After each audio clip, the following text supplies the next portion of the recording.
This house is already looking a lot better now that the overhangs have been completely covered with the vinyl material. But now they're concentrating on the front gable. That's the most visible area of the house and the one spot that's going to make more difference than anything else. Now what they're using is a vinyl material that looks very similar to wood shakes. We chose this material not only because it looks great and is low maintenance, but also because of its rugged design. These panels are each very rigid and they lock together tightly. That means they'll stay put and maintain their clean, straight lines over time. That's good because one of the chief complaints you hear about vinyl is that it sometimes looks very flimsy.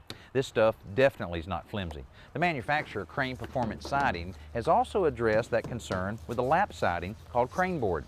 This material has a solid core backing that gives it a straight, natural-looking profile and really much more authentic-looking shadow lines. The solid core system is much more impact resistant than typical vinyl siding, and it provides additional insulation value to the home.